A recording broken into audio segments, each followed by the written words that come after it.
The announcement and then release of Halloween 2018 was a really exciting time for Halloween fans, and horror fans in general. And while the movie did a lot of things right, still to this day, I think it made one big mistake.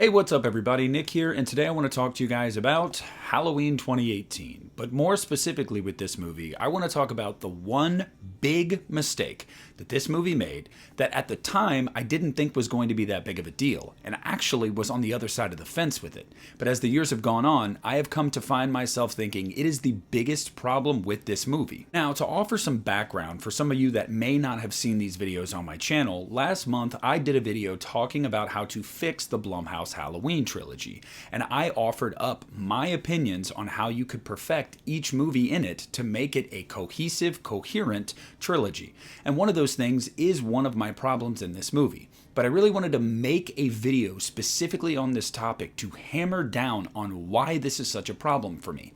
Going back to 2018 when this movie was announced, everybody was excited because you were bringing Jamie Lee Curtis back as Laurie Strode. But naturally, the internet was wondering, well, how are you going to do that? She died in Halloween Resurrection, right? No, we're going to create an alternate timeline, an alternate path to take in the Halloween franchise, which I was okay with. It was something that I wasn't really familiar with in horror at that point, although now it's definitely become more popular, but I was open to it. And they said they were wiping away everything after the original Halloween, so this was going to be a direct sequel to Halloween. And I thought, well, that's kind of weird. I feel like you could still keep Halloween 2 in continuity. I understand H2O and Resurrection, but why not keep 2? Well, it was because they wanted to drop the brother-sister storyline. They did not like that subplot. John Carpenter famously doesn't like that subplot, even though he's the one that wrote it. I know, with a six-pack of Budweiser, but still, he did it. Now, while I was confused at the time, I was willing to give it a chance. I didn't know how it was going to go over with some of the fans because Halloween 2 is one of the more highly regarded sequels in any slasher franchise. So I thought, wiping that out of existence probably isn't going to go over well with most people, but whatever, let's give it a shot. And then I became more and more excited because I thought, well, that's Michael Myers, right? In his original inception, he had no motive. So to bring it back to that works perfectly for me. Yes, give me a motiveless Michael Myers. I think I dig this. Then I watched the movie, and I was let down. And then I watched the movie again, and I was still let down. And as the years have gone on, I've seen this movie a handful of times. And every time I watch it, I find myself getting more and more aggravated at certain things in the movie, certain contrivances that make this story really unfold the way it does, when I feel like you could have fixed all of that had you kept Halloween 2 in continuity. So yeah, I mean, I haven't said it outright yet, but the biggest issue with Halloween 2018 is erasing Halloween 2 from continuity. Now, on the one hand, I would be okay with keeping the brother-sister plotline. It never really bothered me. While I admit that it inherently weakens the character of Michael Myers because it gives him a reason for doing what he's doing, I still feel like at this point it's ingrained in our DNA in pop culture. Like it's just something we know. Laurie Strode is Michael Myers' sister.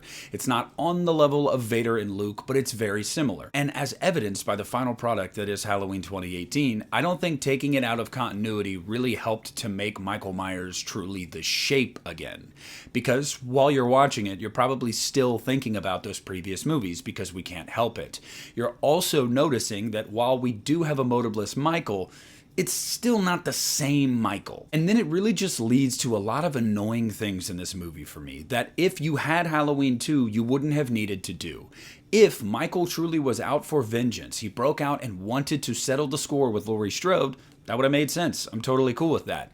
In this movie, to get them together, we have to throw a bunch of things in here that are just like kind of cringe at best. I know some people like the character of Sartain, and I don't dislike him until he takes the turn that he does. And I'm like, oh, cool, mustache-twirling supervillain with a literal twirled mustache. Because we can't have Michael not face off with Jamie Lee Curtis in this movie. The two of them have to meet. But since he has no reason to go after her, we have to contrive something to where Michael ends up on her property. Oh, look at that. And then while he's there, he just decides, oh, well, I'm going to kill this lady. Now, in the movie, I do think there are moments where you can tell that Michael recognizes her and is like, oh, it's you. But still, he's planted there by other people's doing. I just feel like everything surrounding that really is not handled well. And I just could have done without all of it. Whether it's the twist with Sartain that I feel like is way over the top, whether it's where they end up just having to be right outside Laurie Strode's house is just like way too convenient.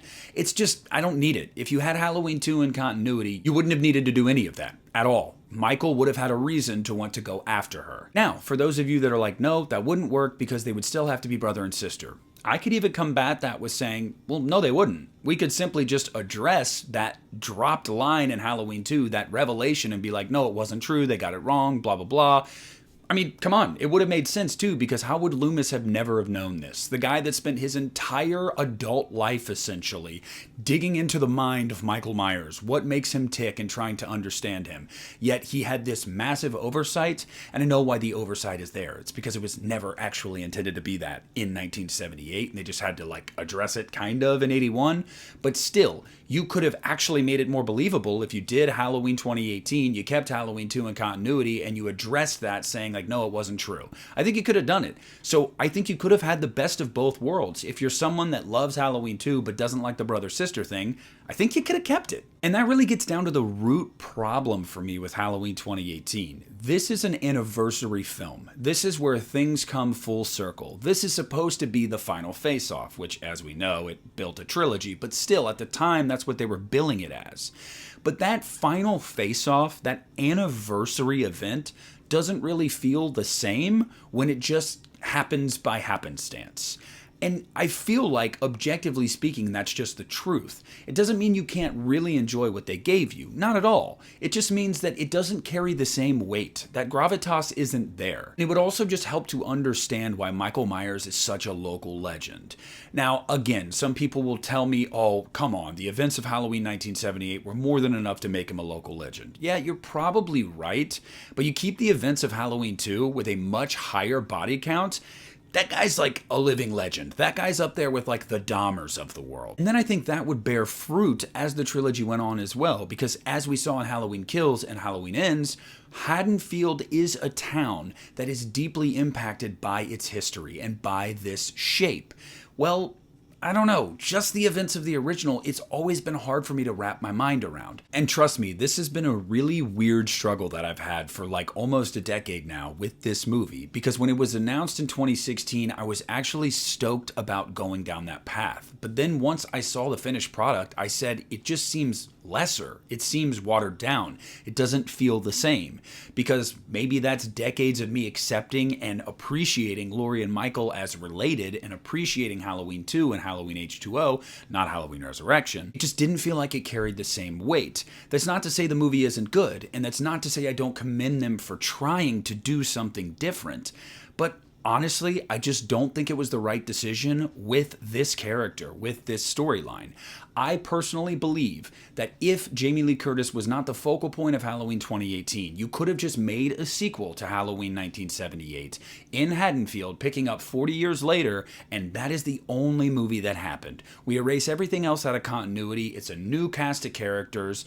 That would work for me. But when you're bringing certain characters back and certain plot lines back, and then trying to ask me to buy in the same way I would have with, say, Halloween H2O, I just can't, because it's just not the same. I know there's a lot of fans of the Blumhouse trilogy and a lot of fans of the rebirth of Halloween in 2018. I myself am a fan of the trilogy. I actually am one of the few that thinks it got better as it went along. Halloween 2018 is my least favorite of the trilogy, and the only one that I honestly could do without. Aside from a few great moments of Michael and Laurie Strode here and there in this movie, it's largely just a movie that I watch in October for almost like obligatory purposes, to get to the ones I actually like Halloween Kills and especially Halloween Ends. It's also important to mention that this is just my opinion. I cannot objectively tell you this was a mistake. I'm speaking from my point of view. For me, this is the one big mistake that Halloween 2018 made, and why it just never is going to carry the same weight and the same place in my heart that all these other movies do. But at the end of the day, it's still a Halloween movie, and I love it for that reason. I have a lot of gripes with it, and it's in the bottom half of my franchise ranking, but I really do enjoy this movie. But I don't know. The question is really for you guys. Do you agree with me? Were you someone that is like, man, I was excited for this, and then I saw it, and it just didn't feel the same? Is this a mistake to you? Would you have kept Halloween 2 in continuity and kept the brother-sister storyline? Would you have tried to keep Halloween 2 in continuity and just ignore that plot line, or straight up call it fallacy?